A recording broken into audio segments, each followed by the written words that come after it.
finally we got premium category passes. તો ભાઈ જણાવો કે આપણને આ પાસ કેમનો મળ્યો? બસ વાટકો લઈને ઉભા થાય કોઈ ચાલી નહીં. કેવી વાતો કરો આપણે લીધા હે. ભાઈ બધાને ખબર છે, આપણે પહેલા કીધું કે ખરું કે આપણે પેલી ગોલ્ડ કેટેગરીમાં હતા. અત્યારે પણ આપણા મગજ હોવું જોઈએ કે ઓલો વિડીયો અપલોડ નહીં કરવાનો, ડાયરેક્ટ આ વિડીયો અપલોડ કરવાનો. ના અમે પહેલા વાળો પણ અપલોડ કરશું. પ્લેટિનિયમ માં જઈને આયા તો આપણને પાસ કેમના મળ્યા? અમે અપડેટ કરાયું 1500 રૂપિયા આપીને. વાહ. ઈચ્છું તો નહીં જ પડવા ત્યાં.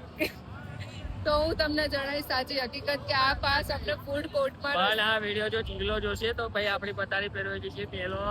ભલે જોતા એસી ડોમ વાળા અમને જોવા હોય તો જો આ પાસ અમને ફૂડ કોર્ટમાં રસ્તામાં મળ્યા હતા. પછી અમે ફેર્યા અને પ્લેટિનિયમ કેટેગરીમાં અંદર ગયા. પછી ત્યાંથી બીજા 2-3 પાસ મળ્યા. ત્યાંથી બીજા મારા સાથીદારોને આપ્યા. અમે ત્યાંથી અંદર એન્ટ્રી લીધી છે. તો તમારા લોકોને આવું કરવું હોય તો કરો. અમે આમાં સામેલ નહોતા. જેટલો બી હાથ છે બધો આ બેટનો છે. આ ભાઈ મને તો કઈ નથી એક ખબર. પાસ તમે મળ્યો. લોકો લઈને આવ્યા હતા. અમે એક પાસ લઈને આ પેરીને અંદર જવાનું નહોતું કીધું, ખાલી પાસ લઈને આવ્યા હતા. હા તો હતું ખરું ને. તો અત્યારે અમે ગરબા કઈ ના આવ્યા ત્યાં. એકલા એકલા ને તમે બધા અમે ક્યાં છે જો એ તો બીજા અમને સેવા કરવા ગયા છે કે બીજા લોકો થોડોક લાભ ઉઠાવે. અમે તો હજી ગોલ્ડ માં નહીં ને પ્રીમિયમ માં છે.